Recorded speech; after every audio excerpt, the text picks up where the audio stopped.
adelantará el debate. Tiene el uso de la palabra el senador Iván Cepeda Castro. Le solicito a los asistentes, por favor, para que tengan conocimiento, no se permiten los aplausos ni las barras durante el desarrollo de las actividades propias de las sesiones del Congreso de la República. Tiene el uso de la palabra, honorable senador Cepeda.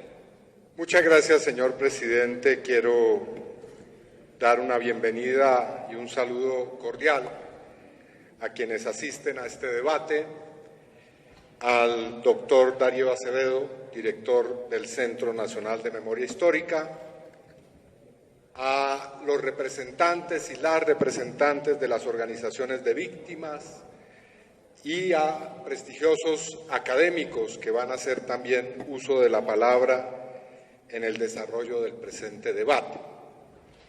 Antes de entrar en materia, quiero hacer dos acotaciones. La primera de ellas, lamentablemente no se encuentra con nosotros el senador Feliciano Valencia, quien también es citante de este debate junto a mis colegas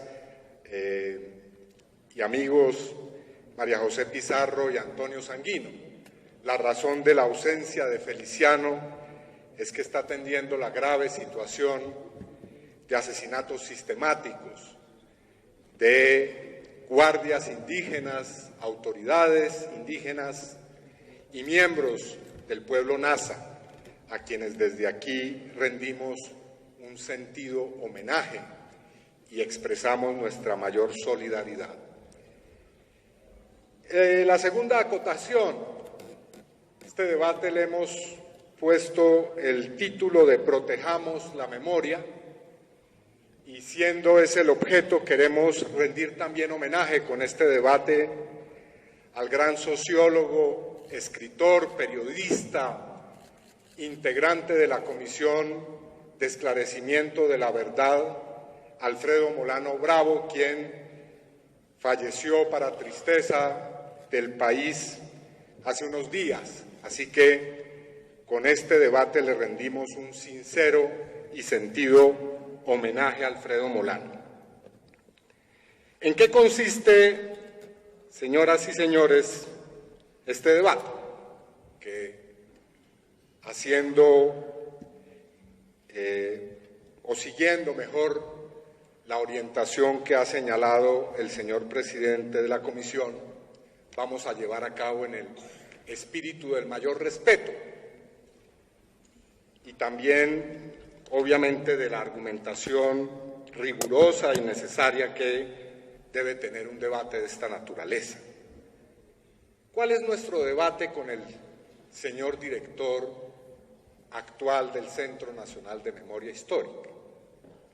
Bueno, me voy a remitir para comenzar a caracterizar el objeto de esta discusión a lo que le dijeron sus colegas, profesores del Departamento de Historia de la Universidad Nacional, 26 de febrero de 2019, cuando le remitieron una carta a propósito de su designación como director de este importante centro. Le decían en ese momento sus colegas: en ese contexto nos sorprende que usted, que niega abiertamente la existencia del conflicto armado interno, haya aceptado dirigir una entidad estatal que tiene ese reconocimiento como el eje central de su actividad. Y dice más adelante en la carta: no es este el espacio para debatirle sus tesis negacionistas del conflicto armado, a todas luces sin fundamento empírico, pero como director del Centro Nacional de Memoria Histórica, usted debe acoger los marcos legales de la institución y obrar en consecuencia. De lo contrario, estará contribuyendo a ilegitimar la institución que usted preside o presidirá.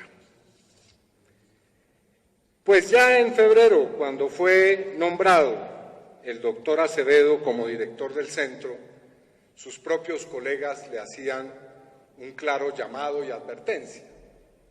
No se puede dirigir una institución que tiene por objeto contribuir, aportar a la creación, a la difusión de la memoria histórica del conflicto armado cuando se niega el conflicto mismo. Entonces la discusión aquí es entre una posición de revisionismo negacionista de la memoria histórica y de la memoria de las víctimas y de la propia historia, y una visión que precisamente afirma los objetos que son negados por parte de esta visión.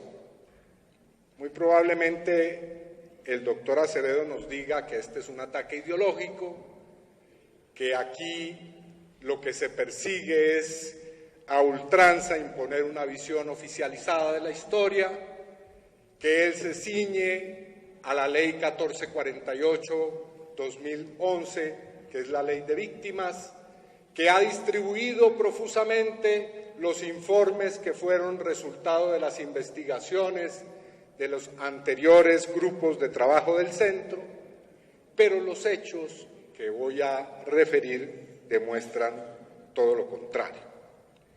Así que lo primero es hacer una distinción fundamental para entender qué estamos discutiendo aquí. Una cosa perfectamente legítima, normal, natural y necesaria es la revisión permanente y el debate permanente de interpretaciones sobre hechos históricos.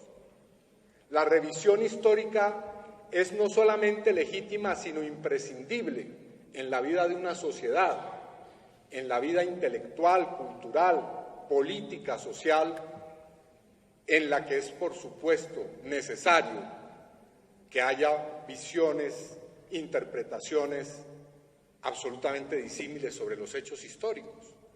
Por supuesto que aquí nadie cuestiona esa pluralidad que, repito, no solamente es necesaria, sino absolutamente sana e imprescindible. Pero una cosa es la revisión de la historia desde distintas interpretaciones y otra cosa es la revisión negacionista de la historia. Porque aquí cambia el eje de la discusión. Aquí ya no estamos discutiendo sobre tal o cual interpretación de un acontecimiento, con relación al rol de un sujeto histórico, con relación a las vicisitudes fácticas, ideológicas, políticas, sociales, que han rodeado ciertos hechos históricos, sino estamos discutiendo sobre la existencia o no de esos acontecimientos. Fíjense ustedes, son dos discusiones de naturaleza totalmente distinta.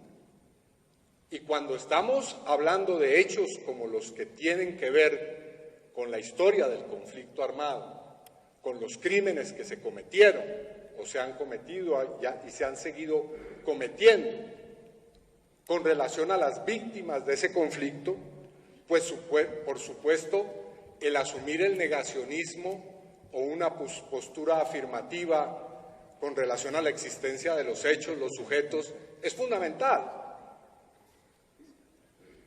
Y entonces, aquí la pregunta es si el doctor Acevedo tiene o no posturas negacionistas.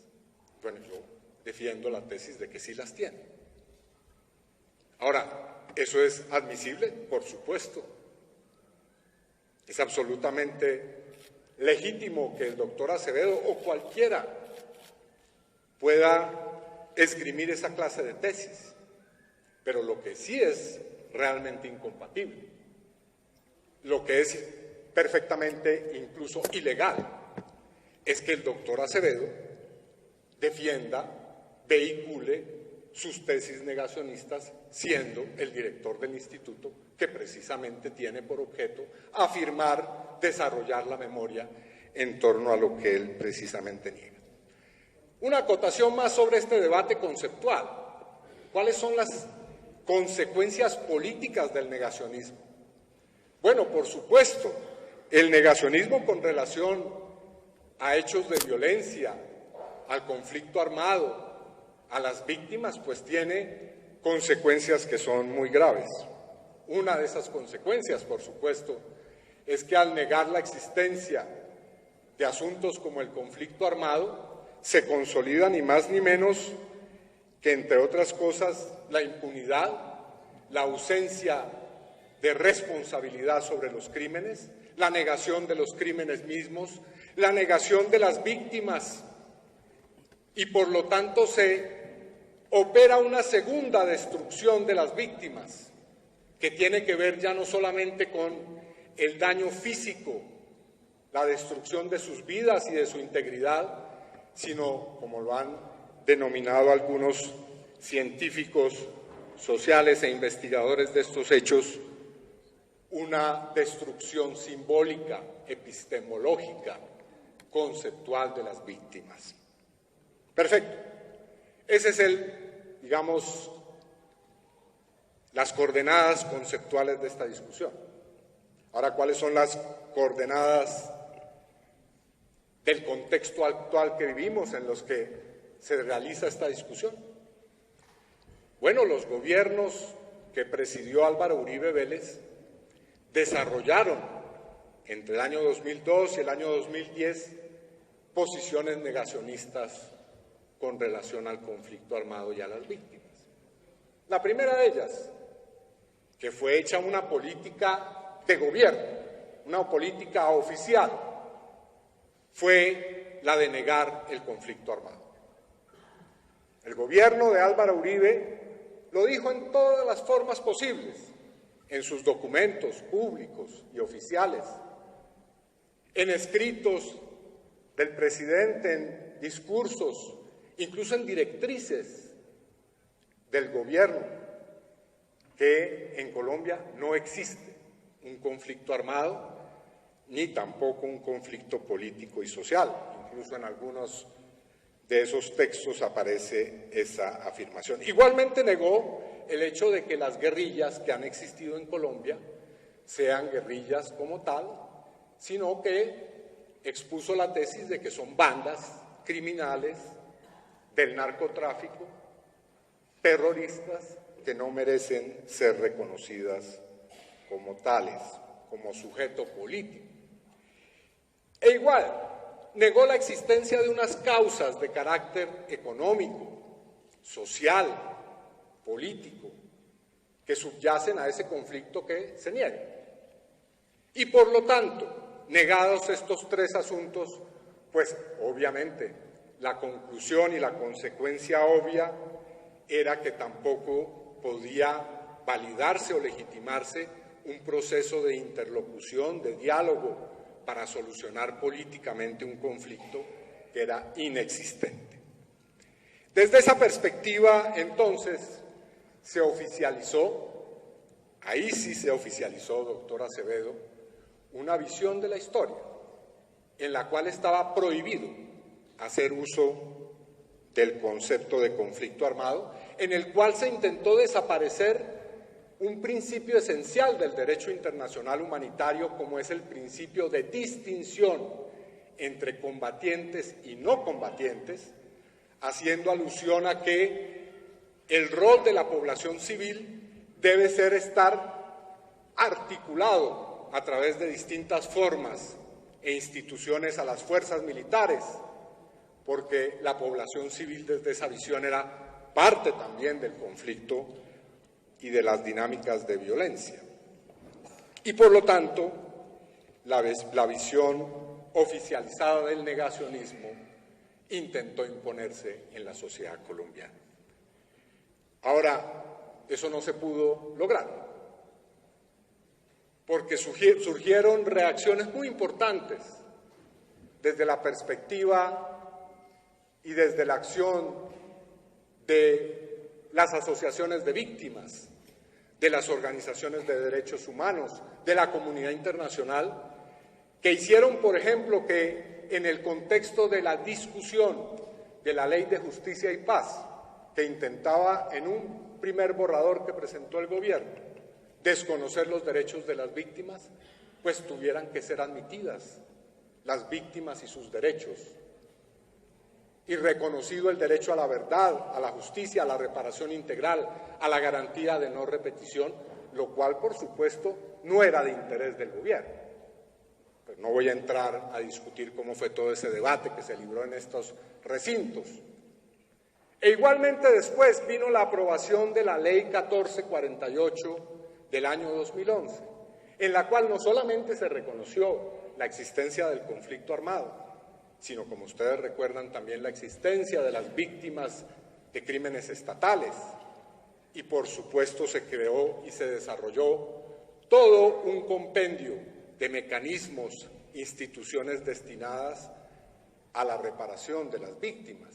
Entre ellas, precisamente, en el título cuarto, capítulo 9 de esa importante ley, los artículos que dieron surgimiento al Centro Nacional de Memoria Histórica y, por lo tanto, al surgimiento de una serie de acciones muy importantes. Entre ellas menciono simplemente 75 informes que produjo el Centro Nacional de Memoria Histórica, entre ellos el informe Basta Ya, que es el principal y que ha sido fuente de referencia, de estudio y de debate nacional. Así que hoy en día el doctor Darío Acevedo quiere que volvamos, que retornemos al negacionismo. Ese es el problema, por supuesto. El doctor Acevedo ha defendido 5 líneas negacionistas en sus declaraciones públicas, en sus entrevistas en los medios de comunicación e incluso en sus desarrollos o en los desarrollos que propone de políticas oficiales e institucionalizadas del Centro Nacional de Memoria Histórica. Voy a decirlas rápidamente.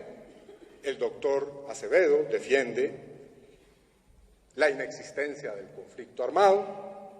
En segundo lugar, niega o trivializa la existencia de determinadas víctimas y de los crímenes que las han hecho víctimas, como por ejemplo el hecho de decir que los falsos positivos, mal llamados falsos positivos, no son un crimen de lesa humanidad, o por ejemplo el poner en tela de juicio el carácter del genocidio cometido contra la Unión Patriótica, hechos a los cuales me voy a referir más adelante.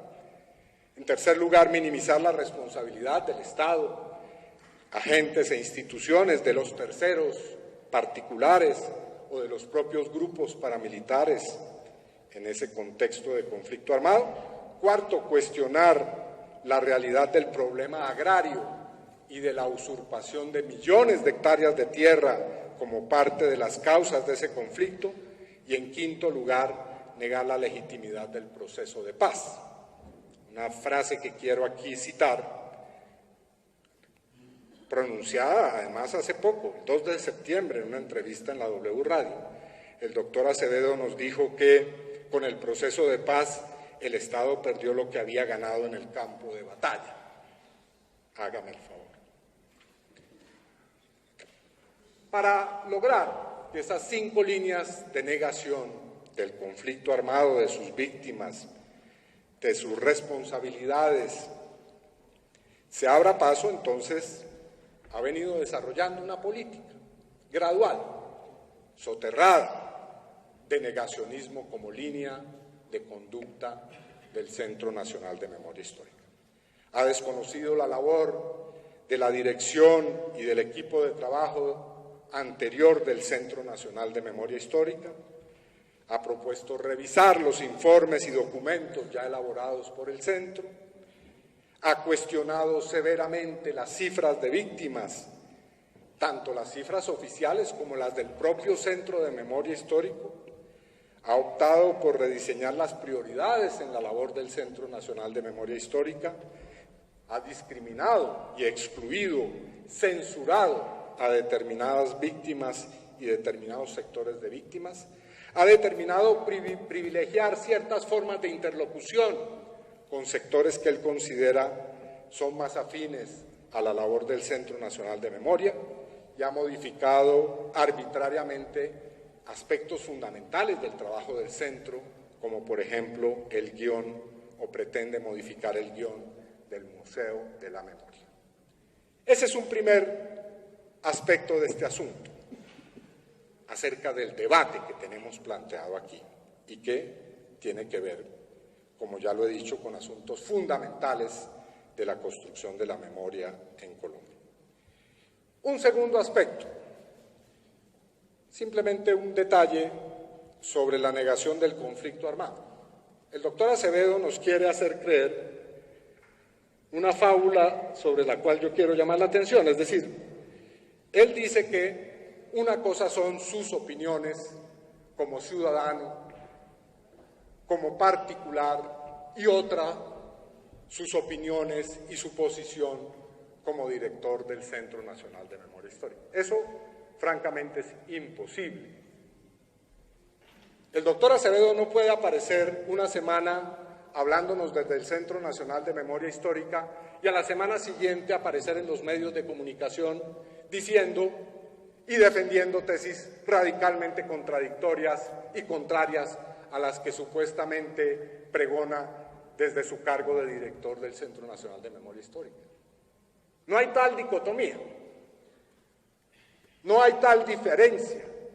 El doctor Acevedo tiene una misma agenda ante la opinión pública, que es, por ejemplo, decir abiertamente que él considera que no existe un conflicto armado en Colombia. Lo dijo el mismo mes de su posesión como director del centro, lo cito textualmente: aunque la ley de víctimas dice que lo vivido fue un conflicto armado, eso no puede convertirse en una verdad oficial.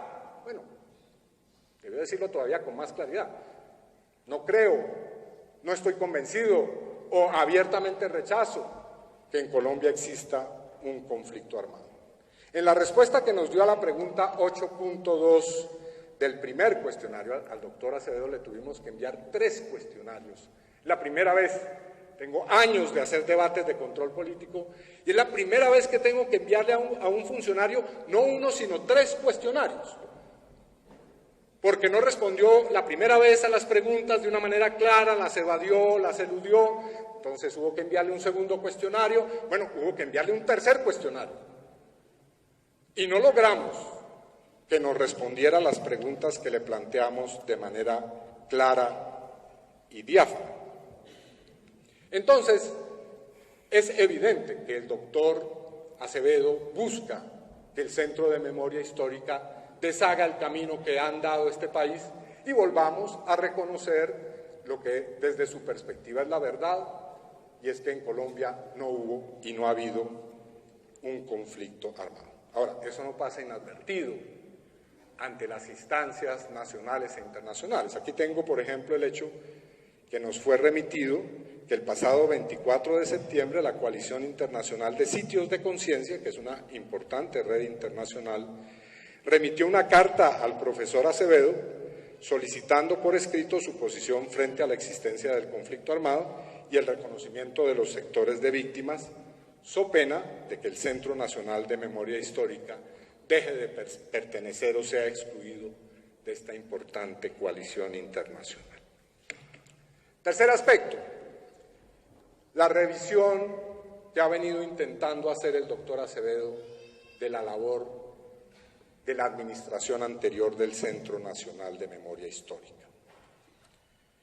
El doctor Acevedo ha querido convencernos, convencer al país, a sus colaboradores, de que el anterior equipo del Centro Nacional de Memoria Histórica era un equipo que tenía una misma confluencia ideológica y que los 75 informes que produjo eran ni más ni menos que una versión concertada ideológicamente para muy probablemente hacerle apología, por ejemplo, a la guerrilla de las FARC y del ELN, y generar una visión absolutamente sesgada de la realidad histórica y de la memoria.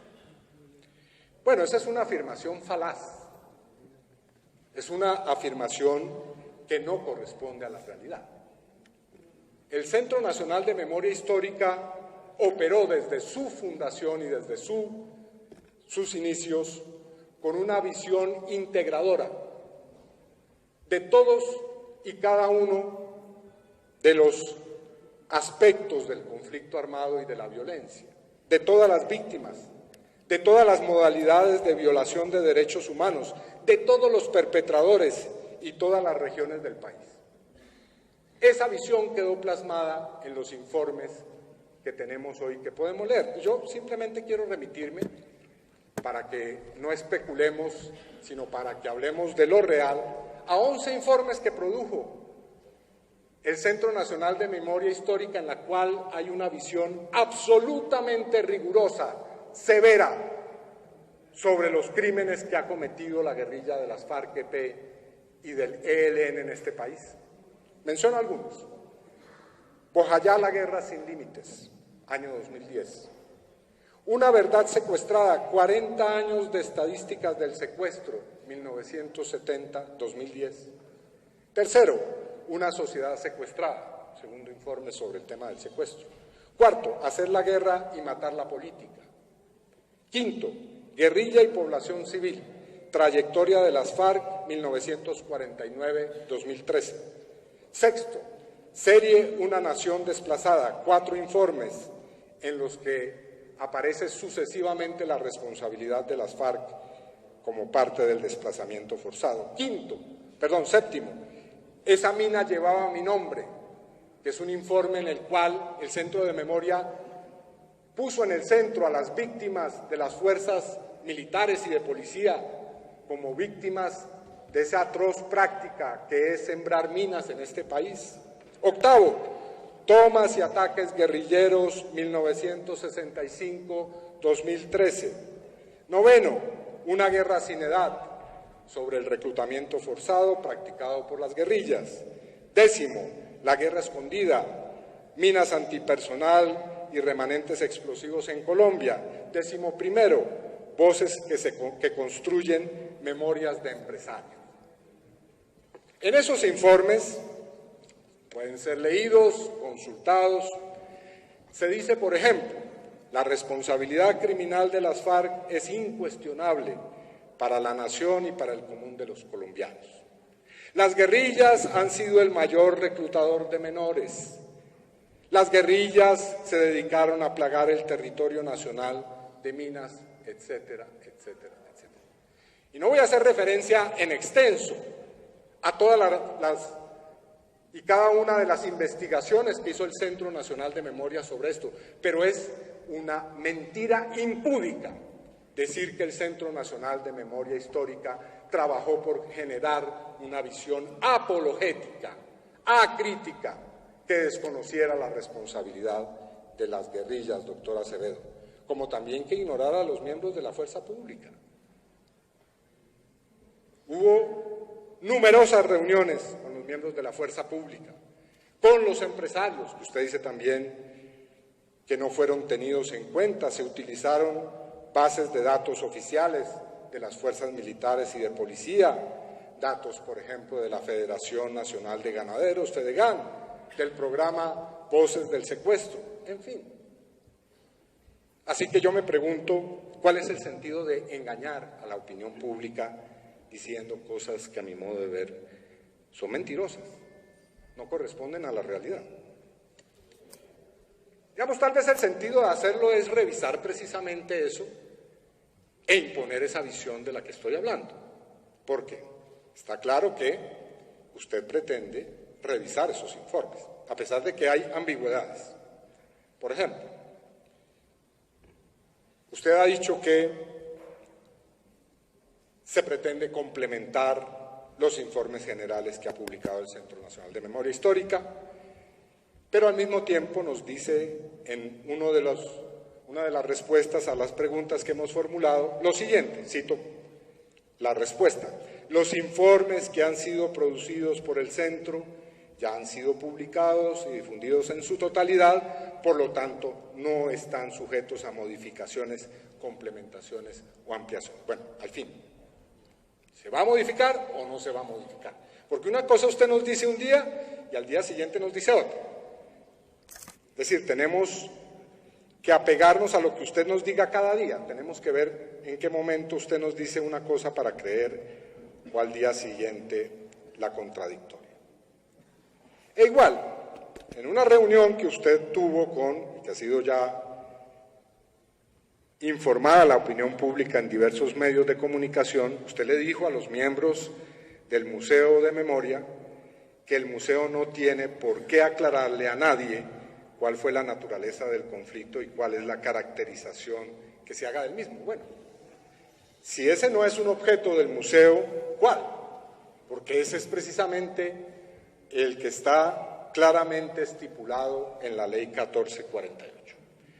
Usted ha diseñado 24 nuevas líneas de priorización en los trabajos del Centro Nacional de Memoria. Yo lamento que no tengamos, presidente, el uso de las imágenes y de la presentación audiovisual, porque eso nos ahorraría tiempo de poder estar explicando esto. Tenía entre las imágenes previstas una tabla en la cual está precisamente expuestas esas nuevas líneas de priorización. Bueno, de esas 24, 15 de ellas están relacionadas con hechos que tienen que ver con las FARC y con el ELN. Hay 2 que atañen a la responsabilidad del Estado. Hay 4 más en las cuales se habla de una responsabilidad de varios actores y hay 3 sobre las cuales no pudimos tener ninguna respuesta clara de a qué se refiere. El hecho es que es evidente que en su línea de prioridades pues hay un claro desequilibrio entre lo que se va a investigar con relación a uno de los actores de la violencia y con relación al resto. Un asunto que nos preocupó y que yo se lo quiero plantear aquí para que usted pueda explicarnos es lo que conocimos hace algunos días a través del portal Linterna Azul, un portal que es cercano o que pertenece a las afinidades ideológicas del Partido Conservador Colombiano, cosa que me parece muy respetable, por supuesto. Pero lo que dice ahí me parece muy preocupante, porque nos dicen que usted tuvo una reunión, está escrito allí, con los miembros de lo que se llama el Centro de Pensamiento Acción Foro Atenas, Grupo de Pensamiento y Acción Foro Atenas, al que dice allí usted pertenece. Dice en esa página que usted es miembro del capítulo Antioquia de esta asociación. Nosotros nos tomamos el trabajo para entender un poco mejor este asunto de buscar el certificado de existencia y representación legal en la Cámara de Comercio para entender mejor qué es este grupo. Y entonces en ese importante documento aparece lo siguiente: entre los objetivos de ese grupo está, comillas, contrarrestar el avance en Colombia y América Latina del comunismo internacional, del socialismo del siglo XXI, del modelo castrochavista, del Foro de Sao Paulo y la incidencia de todos estos en el proceso de paz. Bueno, muy respetable todo eso. Participar en la toma de decisiones sobre el acuerdo firmado entre Juan Manuel Santos y las FARC. Colaborar con las entidades y organismos de cualquier naturaleza para el diseño e implementación de estrategias en contra de la entrega de nuestras instituciones democráticas al narcoterrorismo. Bueno, el balance que hacen de la reunión con usted, palabras de ellos, no nuestras, en el portal es que dicen que la reunión celebrada con el director del Centro de Memoria tuvo unos acuerdos, entre ellos mirar cómo nuestra entidad trabaja mancomunadamente con su centro en proyectos muy importantes que próximamente analizaremos. También dice que esa reunión o esas reuniones, no sabría precisar si fueron una o varias, fueron importantes por lo que representa usted y que esta entidad estaba, comillas, hasta hace poco en manos de la izquierda criolla, con los efectos perversos que esto implica, en la que otros nos estaban escribiendo nuestra historia a su acomodo ideologizado. Estoy citando textualmente el texto, la reseña que hace allí este grupo que se hace llamar Foro Atenas. Bueno, independientemente de otras discusiones sobre este asunto, aquí cabe una pregunta clara. Imagino que usted es consciente sobre un eventual conflicto de interés entre desarrollar acciones, eventualmente contratos, eventualmente otras líneas de trabajo con una institución particular de la cual usted se dice allí, usted nos aclarará, hace parte. Este es un asunto que queremos, por supuesto, que sea la Procuraduría General de la Nación la que lo dilucide. Cuarto, hemos visto con altísima preocupación que hay una intención de disminuir o minimizar la responsabilidad de terceros, miembros de la fuerza pública, e incluso de minimizar el rol de los grupos paramilitares en el conflicto armado colombiano. La Ley 1448 dice que el Centro Nacional de Memoria responde a medidas de satisfacción en las cuales el principio central, la centralidad, son las víctimas, por supuesto, es a ellas a las que se debe el Centro de Memoria. Pero encontramos en su gestión signos claros de que esa no es su centralidad ni es su prioridad, por lo menos con relación a ciertas víctimas. Por ejemplo, doctora Acevedo, vimos con altísima preocupación que se imponga ahora como método someter a aprobación o aval informes que fueron producidos y versiones de hechos de las víctimas a terceros. En septiembre de este año, 27 de marzo de este año, usted le respondió a la Federación de Empresarios de La Palma, Fedepalma, en una carta en la cual usted dice que a usted también le preocupa el hecho de que en el informe Y a la vida por fin daremos todo, que es un informe elaborado por trabajadores sindicalistas del Cesar, de las industrias y de las empresas palmicultoras, usted considere que ese informe debe ser complementado, debe ser de alguna manera corregido a sugerencia de los empresarios de La Palma. Hay que recordar un poco el contexto de esos hechos. Ese informe se refiere a que entre el año 1971 y el año 2008, 249 personas fueron víctimas de asesinatos, desapariciones forzadas, distintas violaciones de sus derechos humanos, incluso en terrenos de las empresas de La Palma. Bueno, en gracia de discusión uno podría decir que es lícito que los empresarios también opinen sobre este asunto. Pero lo que no es lícito es que usted prohíba la difusión de ese informe o la presentación del informe. El informe tuvo que ser presentado en la Universidad de los Andes para que pudiera darse a conocer a la opinión pública. Entonces, ahora los informes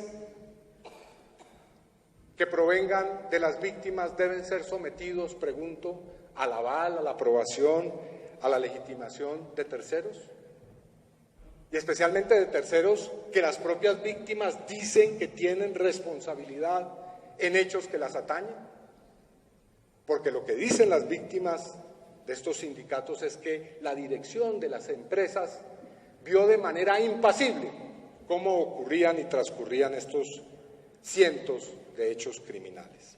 Yo le debo recordar que el artículo 144 de la Ley 1448 dice claramente: en ningún caso se obstaculizarán o interferirán experiencias, proyectos, programas o cualquier otra iniciativa que sobre reconstrucción de memoria histórica avance en entidades u organismos públicos o privados. Bueno, igualmente nos llama la atención que usted le dedique mucho tiempo, o más tiempo mejor, al contacto con las fuerzas militares y que no haya la misma atención con relación a las organizaciones de víctimas, de sus víctimas, o de víctimas de agentes del Estado. Usted ha negado, como lo decía al comienzo, el carácter de los falsos positivos. Para ustedes los falsos positivos fueron desviaciones de la conducta de individuos o sectores de las fuerzas militares, pero bajo ninguna circunstancia un crimen de lesa humanidad.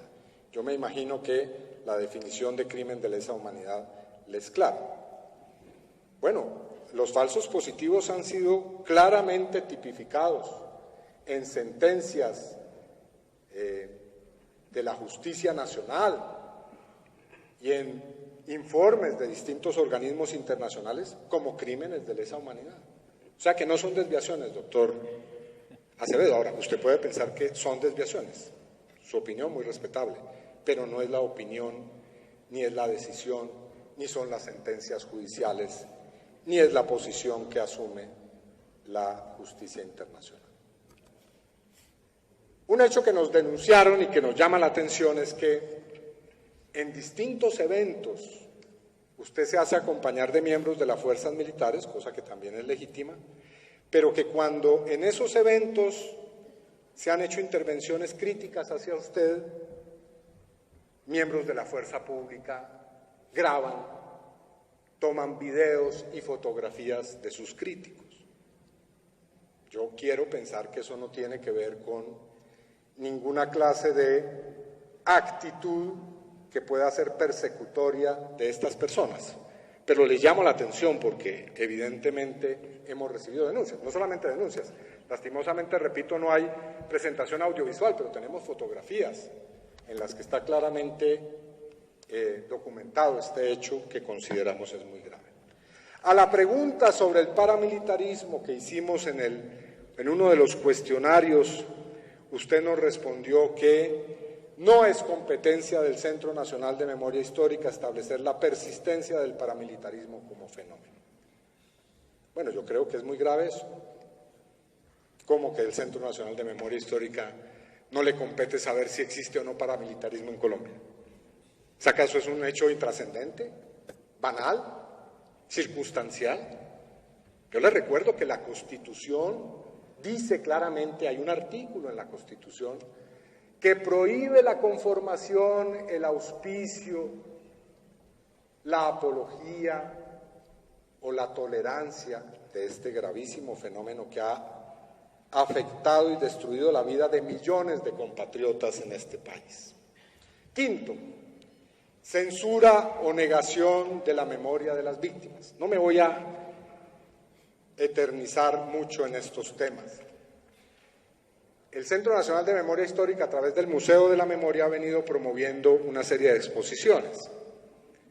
Tenemos denuncias concretas y audios en los que se evidencia que usted ha entrado a censurar el contenido de esas exposiciones. Exposiciones que, valga decirlo, se han preparado con las víctimas y que están hechas sobre decisiones judiciales que precisamente respaldan la condición de víctimas de las personas que participan en la preparación de esas exposiciones. Es decir, que esas exposiciones son una medida de reparación.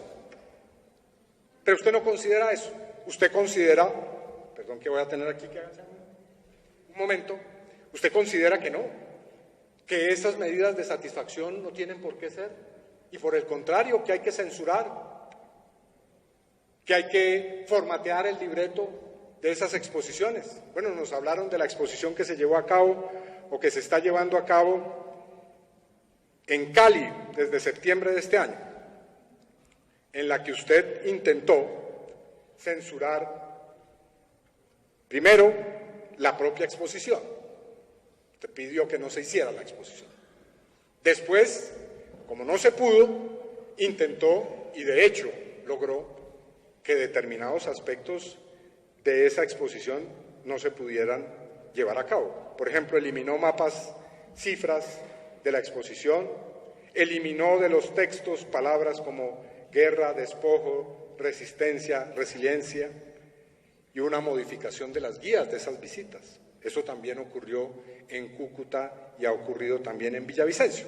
Pero especialmente llama aquí la atención el tratamiento que usted le dio a la memoria de las víctimas de la Unión Patriótica. Yo quiero ahora que escuchemos un poco un audio en el que se habla, precisamente que usted habla de eso, pero Voy a rápidamente ilustrar de qué se trata esto. Lástima que no haya audiovisual. Bueno, lo que sobrevivió a su labor de censura de esa exposición fue este afiche.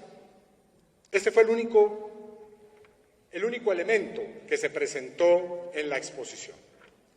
Bueno, a su juicio, este es un afiche proselitista, peligroso, palabras suyas, que tiene elementos que generan una confrontación de memorias desde todo punto de vista contraproducente. Y concretamente usted pidió o quería que se eliminara esta esquina del afiche, que es una fotografía, o mejor, un dibujo. Este afiche es hecho por un joven artista víctima de la Unión Patriótica, hijo de una víctima de la Unión Patriótica, está dedicado a la vida de Bernardo Jaramillo, y entonces usted dice que es altísimamente inadecuado que en esta ilustración aparezcan victimarios.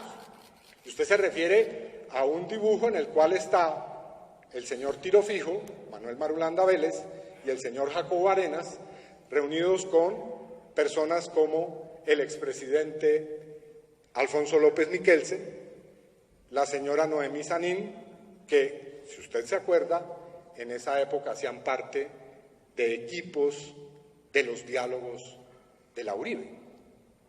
¿Usted considera que la ilustración de los diálogos de la Uribe, que es un gesto de paz que dio origen a la Unión Patriótica, es un hecho que es digno de censura?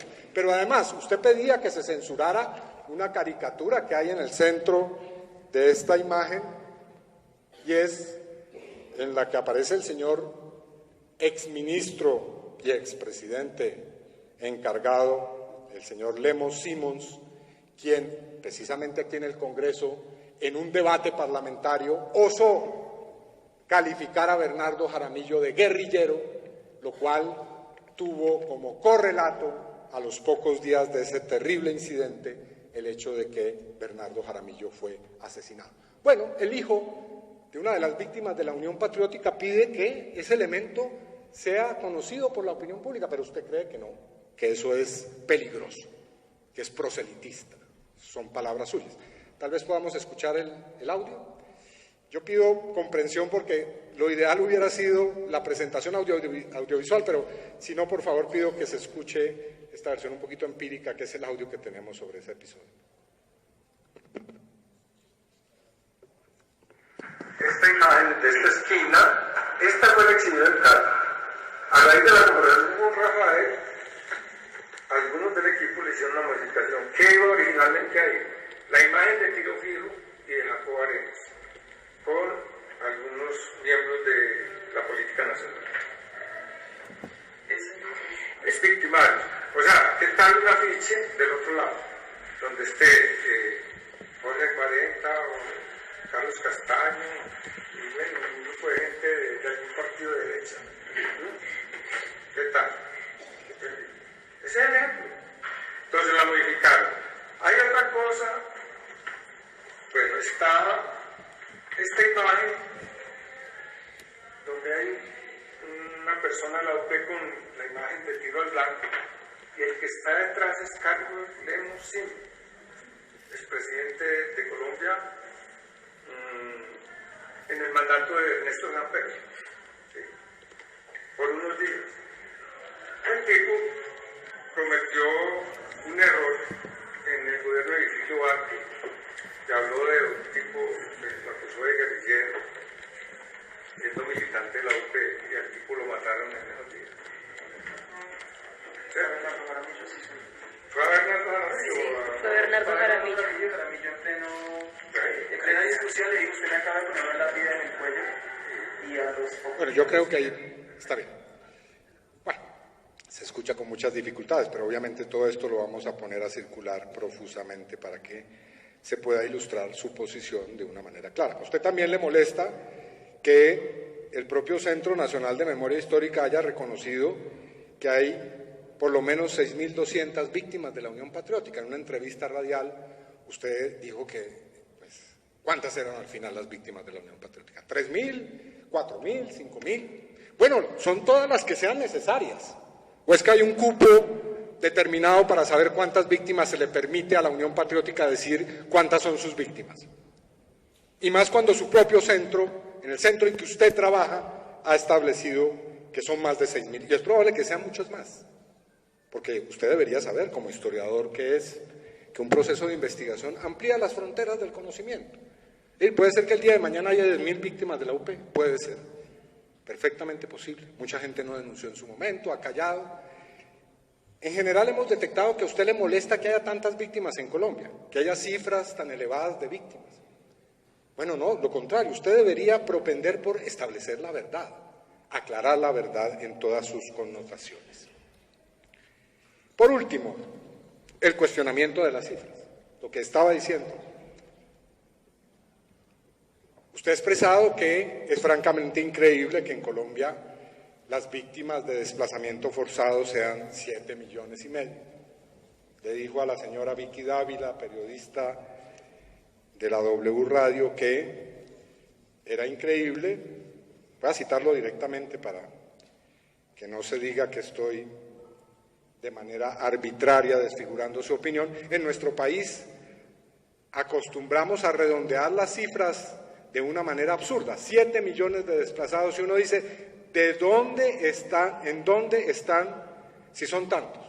Bueno, basta salir aquí nomás a un semáforo para ver dónde están, o ir a Soacha, o ir a Ciudad Bolívar, ¿no? En Colombia sí tenemos millones de víctimas, está establecido claramente por organismos nacionales e internacionales. Igual la cifra de desaparición forzada, a usted le molesta que se diga que son 60.000, cuando en realidad el Observatorio de Memoria y Conflicto dice que son 82.998 registradas. En fin, usted ha intentado entonces, o intenta entonces, imponer un reduccionismo de las cifras de víctimas para ver si entonces esa realidad es más digerible, ¿no? Lamentablemente, después de más de 50 años de conflicto armado, nuestras cifras son francamente vergonzosas en esta materia. Concluyo, por todos los elementos, y seguramente por muchos otros que mis colegas van a exponer ahora, nosotros le pedimos a usted que renuncie de su cargo. Consideramos que es muy respetable su posición, usted puede, y ojalá podamos tener un debate sobre estos asuntos en algún escenario.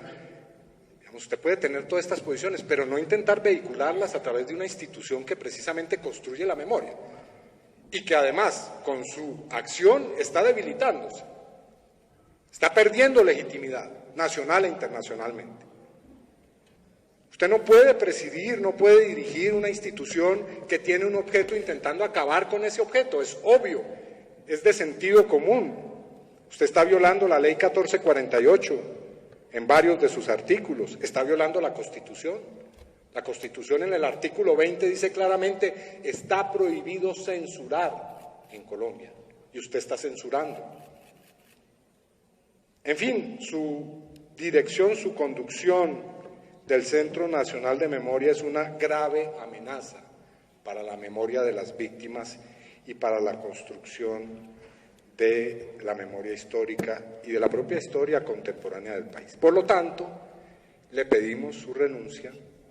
Obviamente, muy probablemente usted no acepte esa proposición, pero nosotros cumplimos con hacerla. Pero de todas maneras le anunciamos que de igual forma sí vamos a interponer una queja disciplinaria en su contra por varios asuntos que he mencionado aquí. Bueno, uno de ellos es por la reiterada evasión de respondernos claramente los cuestionarios de un debate de control político. Es que un debate de control político se fundamenta en que el funcionario dé cuenta clara, inequívoca de sus posiciones y de sus puntos de vista para que podamos hacer un debate. Bueno, aquí no. Aquí esto ha sido una lucha para que usted nos responda las cosas que queríamos saber. En segundo lugar, ya mencioné que usted ha violado artículos de la Ley de Víctimas, para mencionar simplemente algunos, el 143 y 144. Usted lo cita con frecuencia. Usted dice que el artículo 143 de la Ley de Víctimas, que se refiere al deber de memoria, prohíbe que se oficialice una verdad o se cree un relato de historia oficial, pero se le olvida una parte muy importante de ese artículo que dice claramente: se prohíbe censurar la memoria. Esa parte queremos nosotros que se le recuerde a usted en esta acción disciplinaria. Vemos que puede haber un conflicto de interés, ya mencioné, e igual que hay un ataque al proceso y al acuerdo de paz, violando el acto legislativo 02 del año 2017. Por todas estas razones, doctor Acevedo, es que lo hemos citado a este debate, repito, respetuosamente, pero de manera muy franca y muy clara, para defender a las víctimas, para defender sus derechos y para defender la memoria del conflicto armado, como lo hizo tantas veces y de manera tan ejemplar el sociólogo Alfredo Molano. Muchas gracias, presidente. A usted, senador Cepeda, le recuerdo a los senadores de la Comisión Segunda, que además son citantes el doctor Antonio Sanguino, Feliciano Valencia, María José Pizarro y la senadora Paola Andrea Holguín Moreno, son citantes. En consecuencia, después de haber escuchado